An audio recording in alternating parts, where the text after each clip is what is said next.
ఘనంగా జరుపుకోవడం నిజంగా చాలా ఆనందదాయకం. ప్రతి సంవత్సరం కూడా ఈ కార్యక్రమం మనం చేస్తాం. రాజశేఖర రెడ్డి గారి ఆ యొక్క జన్మదినం ఆయన ఉండడానికి ఆ కుమారుడిని మీరు నియమించి పిలుచుకున్నారు. ఆయన బ్రతికినంత కాలం అనేక మంది పేదలు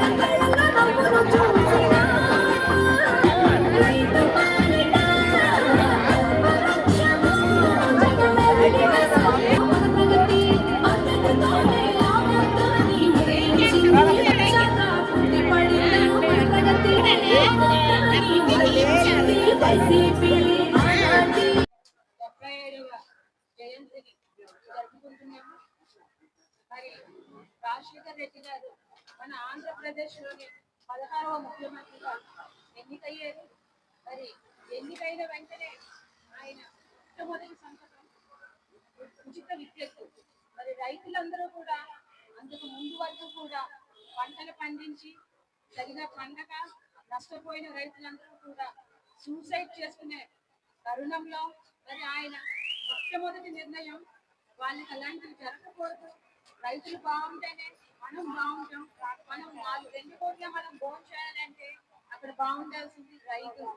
మరి రైతు బాగుండాలి కనుక ఉచిత విద్యకు ఆ ఫైల్ మీద మొట్టమొదటి సంతకం పెట్టింది రాజశేఖర్ రెడ్డి గారు. మరి ఈ రోజుకి కూడా 108 కూట వింటున్నాము అంటే దానికి సృష్టికర్త రాజశేఖర్ రెడ్డి గారు. మరి ఈ రోజు ఆరోగ్యశ్రీ ఉంది. మరి ఉండే శస్త్రచికిత్సల ద్వారా ఎంతో మంది పెద్దలకు అలాగే మన తల్లిదండ్రులకు కూడా శస్త్రచికిత్స జరిగింది అంటే దానికి కారణం వైఎస్ఆర్ రాజశేఖర్ రెడ్డి గారు.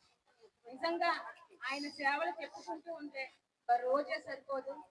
అలాగే తండ్రి పెద్ద తనయులాగా అలా అదే పథకాలను అలా కంటిన్యూ చేస్తూ మన జగన్మోహన్ రెడ్డి గారు కూడా నిజంగా మన ఆడవాళ్ళందరికీ కూడా ఎంతగానో పథకాలు పెట్టి ప్రతి ఒక్కరూ కూడా ఒక మన కాళ్ళ మీద మనం నిలబడేలాగా ఉండేవాళ్ళం. ఇది ఒకటే గుర్తించాలి, జగన్మోహన్ రెడ్డి గారు హయాంలోని ప్రతి ఒక్క ఆడవాళ్ళకి అకౌంట్ లో డబ్బులు పడేవి. ఈ రోజు 2 సంవత్సరాలు అయింది, ఎవరికైనా పడుతున్నాయా అండి? నిజంగా మహిళలందరికీ కూడా ఎంత అన్యాయం జరిగింది అంటే అది మన భర్తలపై ఆధారపడకూడదు. ప్రతి ఒక్క అక్క చెల్లెమ్మ కూడా వాళ్ళ కాళ్ళపై వాళ్ళు నిలబడాలి, వాళ్ళ స్వశక్తితో వాళ్ళు ఏదో ఒక వ్యాపారం చేసుకోవాలి అనే ఉద్దేశంతో జగన్మోహన్ రెడ్డి గారు మన అక్క చెల్లెమ్మలందరికీ కూడా పెద్దపేట వేస్తూ మహిళలకు అందరం ఎక్కించారు. మరి అదే ఈ కూటమి ప్రభుత్వం చంద్రబాబు నాయుడు గారు మాటలైతే ఇచ్చారు కానీ ఎక్కడైతే మనం మేపుకుంటే వాళ్ళం అక్కడి నుంచి సరాసరి ఈ రోజు ప్రతి ఒక్క మహిళ కూడా మళ్ళీ భర్త మీద ఆధారపడాల్సి వస్తుంది. మరి మీరందరూ దీన్ని గుర్తించాలి.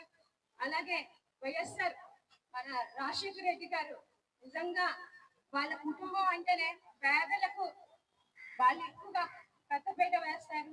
పేదలు అలాగే మైనార్టీలు వాళ్ళనే ఎక్కువగా చూస్తూ ఉంటారు.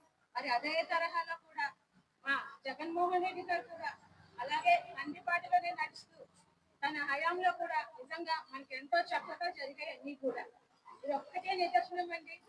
ఇదే కూటమి ప్రభుత్వంలో ఉన్నప్పుడు మనకి కరోనా వచ్చిందంటే ఒక్కసారి మనం అందరూ కూడా ఎందుకంటే ఇప్పుడు మీరే చూస్తున్నారు, వచ్చి 2 సంవత్సరాలు అయింది. మద్యం మీద పెట్టే ఇంట్రెస్ట్ మన ప్రజల మీద అలాగే ఇచ్చిన హామీల మీద డెవలప్మెంట్ మీద అస్సలు పెట్టట్లేదు. మరి ఈ టైంలో కానీ కరోనా వచ్చిందంటే చెప్పండి, కుటుంబంలో ఒక్కరైనా మిగిలేవారమా? అరే జగన్ గారి టైంలో ఆ కరోనా వచ్చింది కనుక మరి 2 సంవత్సరాలు పోను ప్రతి ఒక్కరూ అంటారు ఏం చేశారని. ఏం చేశారంటే ఈ రోజు మనం ఆరోగ్యంగా ఉన్నామంటే దానికి కారణం జగన్మోహన్ రెడ్డి గారు. మరి ఆ టైంలో ఆ 2 సంవత్సరాలు కూడా కరోనా టైంలో మనం ఇంటి బయట కూడా రాలేని పరిస్థితి, కనీసం పక్కింటి వాళ్ళ మొహం కూడా చూడలేని పరిస్థితి. అంతెందుకు మన కుటుంబంలో భర్త ఒక దగ్గర, భార్య ఒక దగ్గర, పిల్లలు ఒక దగ్గర, అలా ఉన్న పరిస్థితి నుంచి మనం ఈ స్టేజ్కి వచ్చి మళ్ళీ మనం జనంలో తిరుగుతున్నామంటే దానికి ఘనతంతా వైఎస్ఆర్ జగన్మోహన్ రెడ్డి గారు. మళ్ళీ మన జగన్మోహన్ రెడ్డి గారు మళ్ళీ రావాలి. మనందరం కూడా 2029లో మన వాజ్పేయి గారిని గెలిపించుకున్నట్లయితే మన ఎమ్మెల్యేలు మనం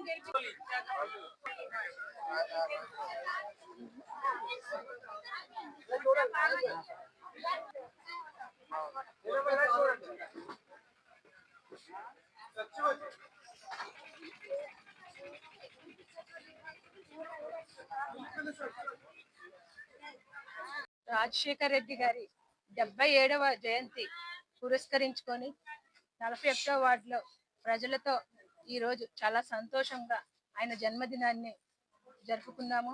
అలాగే మరి జగన్మోహన్ రెడ్డి గారు, అలాగే వైఎస్ రాజశేఖర్ రెడ్డి గారు, ఆ కుటుంబం అంటేనే పేదలకు సేవ చేయాలి, పేదలకు ఏదో ఒకటి వాళ్ళ తరపు నుంచి చెయ్యాలి అనే భావం ఉన్న కుటుంబం కనుక మరి ఆయన బర్త్డే సందర్భంగా మేము కూడా అదే త్రోవలో వాళ్ళు ఏ విధంగా అయితే సేవ చేస్తారో అదే విధంగా ఈరోజు 41 వార్డులోని నిత్యావసర సరుకులను ఈరోజు పేద కుటుంబాలకి పంపిణీ చేయడం జరిగింది. అలాగే మరి వైఎస్ఆర్ గారు అంటే ఈరోజు మనందరం కూడా 108 యూజ్ చేసుకుంటున్నాము అంటే ఆయన సృష్టికర్త వైఎస్ఆర్ రాజశేఖర్ రెడ్డి గారు. మరి అలాగే ఆయన వాళ్ళ తండ్రి బాటలోనే ఈరోజు జగన్మోహన్ రెడ్డి గారు కూడా ప్రతి ఒక్క పథకాలు ఇచ్చిన మాట కూడా ఆయన ఏ మాట అయితే ఇచ్చారో ప్రతిదీ కూడా నెరవేరుస్తూ మరి ఈ రోజు కూటమి వచ్చి 2 సంవత్సరాలు అయ్యింది.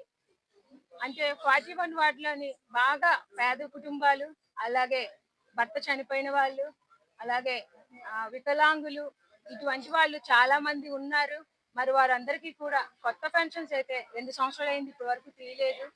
మరి కూటమి ప్రభుత్వానికి నేను ఒకటే అడుగుతున్నా, మీరు వస్తాము మీ అందరికీ బాగు చేస్తాము, మీ జీవితాలు మారుతాయి అని మీరు మాట ఇచ్చారు. మరి జగన్మోహన్ రెడ్డి గారే చాలా బాగా చూసుకుంటారు. అలాంటిది ఆయన్ని కాదని మీకు ఓటు వేసి గెలిపించారు అంటే మరి మీరు ఆ మాటని ఎంతవరకు నెరవేర్చుకున్నారు? మరి ఈ రోజు 2 సంవత్సరాలు అయ్యింది, ఒక్క పెన్షన్ కూడా తీయలేదు. దయచేసి మరి కూటమి ప్రభుత్వం కొత్త పెన్షన్లు తొందరగా విడుదల చేయాలని, మరి పేదవారు అందరికీ కూడా కొంచెం సాయంగా ఉంటుంది. మరి మీ అందరూ మరి జగన్మోహన్ రెడ్డి గారి హయాంలో అయితే ప్రతి ఒక్క ఆడపిల్లకి అకౌంట్లో డబ్బులు పడేవి మహిళలందరికీ కూడా. ఈ రోజు మహిళలంతా కూడా మళ్ళీ తన భర్తపై ఆధారపడుతున్నారు కనుక దయచేసి మీరు ఇచ్చిన మాట ప్రకారం ఏవైతే పథకాలు నిర్వర్తిస్తామని చెప్పి మాట ఇచ్చారో మరి ఆ మాటలన్నీ కూడా వెంటనే మీరు చేయవలసిందిగా కోరుకుంటూ మరొకసారి 77వ జయంతి పురస్కరించుకొని ఆయన నివాళులు అర్పిస్తున్నారు. ఈరోజు మన వైఎస్ రాజశేఖర రెడ్డి గారు 77వ పుట్టినరోజు జయంతి సందర్భంగా 41 వార్డులో వాజ్పేయి గారు ఆధ్వర్యంలో ఆయన ఎన్నో మందికి సేవ చేశారు. మన వాజ్పేయి గారు కొన్ని ప్రాబ్లమ్స్ వల్ల రాలేకపోయారు. అయితే మా వార్డులో ఎప్పుడు కూడా మేము వైఎస్ఆర్ కుటుంబం పేదలపై జగన్మోహన్ రెడ్డి గారు ఎలాగైతే పేదలపై ఆలోచిస్తారో మా వార్డులో కూడా అలాగే మేము ప్రతి ఒక్క పేదవాళ్ళని గమనించి, నిజమైన పేదవాళ్ళ కాదు గమనించి ఈరోజు వాళ్ళందరికీ నిత్యావసర సరుకులు అందించాం. ఈరోజు జగన్మోహన్ రెడ్డి గారు దయ వల్ల మేము మా జ్ఞానాపురంలో 17 కోట్ల వరకు 17 కోట్ల వరకు మనం ఇక్కడ నిధులు ఏర్పాటు చేసి కన్స్ట్రక్షన్ కానించి అన్ని కూడా రోడ్స్ డెవలప్మెంట్ చేసాం. కాబట్టి ఈరోజు కూటమి ప్రభుత్వం వచ్చాక ఒక్క పని కూడా జరగలేదు. మేము లాస్ట్ టైం చేసిన పనులన్నీ ఏవైతే మేము టెండర్ పిలిపించి చేసామో అవే ఇప్పుడు రోడ్స్ కానీ డ్రైన్స్ కానీ అవుతున్నాయి తప్ప దీని మీద ఎవరో దృష్టి పెట్టట్లేదు. అలాగే మెయిన్ ఇక్కడ ఈ సందర్భంలో ఎందుకు చెప్తున్నాం అంటే మెయిన్ ఇక్కడ ప్రాబ్లం ఏంటంటే జ్ఞానాపురంలో ఎర్రగడ్డ సమస్య ఒకటి ఉంది. దాని పక్కనే ఒక ఆనుకొని ఉన్న ఒక చిన్న ఈ గోడ ఉంది. గోడకి ఎర్రగడ్డకి మధ్యలో గార్బేజ్ గత సంవత్సరం ముందు మా సొంత నిధులతో క్లీన్ చేయించాం. అది క్లీన్ చేయడానికి ఒక్క అధికారి కూడా ఇక్కడికి రాలేదు.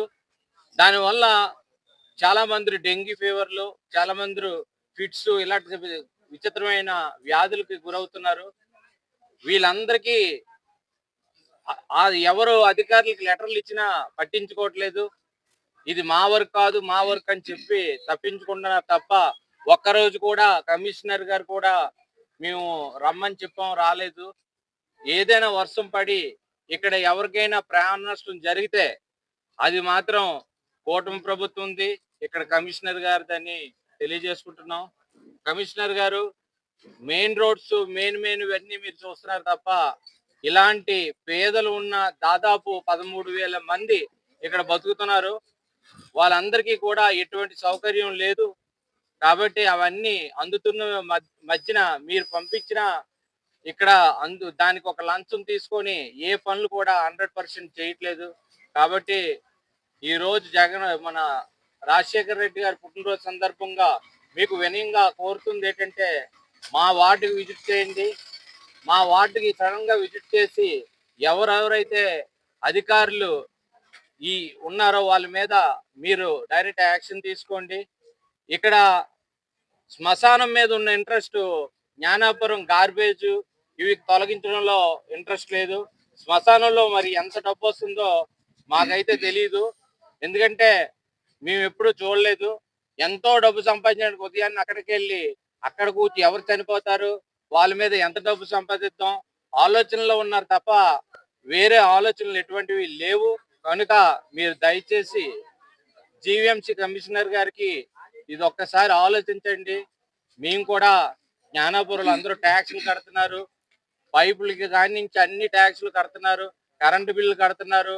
మీరు చేయవలసిన బాధ్యత మీకు ఉందబట్టికి మీరు చేయాలని కోరుకుంటున్నాం. ఎందుకంటే జగన్మోహన్ రెడ్డి గారు ప్రతి ఒక్కరు సొంత ఇల్లు ఆశ ఉండాలని ఆనాడు చేసిన సగం పనులన్నీ పూర్తి చేయకుండా ప్రభుత్వం ఇదైపోయింది బట్టికి కూటమి ప్రభుత్వం వచ్చిన వెంటనే చేస్తానని చెప్పింది. ఒక్కటి కూడా ఈ రోజు వరకు ఒక్క స్థలం గాని ఒక హౌస్ గాని ఇవ్వలేదు ఎవరికి. అదే కాకుండా ఆ రోజు మీరు ప్రామిస్ చేశారు వాలంటీర్స్ గురించి 5,000 మందికి మేము గ్యారంటీగా 10,000 ఇస్తామని చెప్పి ఆ రోజు మీరు జ్ఞానాపురంలో ఇది మన ఆంధ్రప్రదేశ్ లో మీరు స్పీచ్ ఇచ్చారు. ఇచ్చిన తర్వాత నేను వచ్చాక వాలంటీర్లందరికీ 10,000 ఇస్తానని చెప్పారు. కానీ ఆల్ జాబ్లు కూడా తీసి పారేశారు. కనీసం జగన్మోహన్ రెడ్డి గారు 5,000 సొంతంగా మహిళ బతికిది, అలాంటిది మహిళ కడుపు కొట్టారు.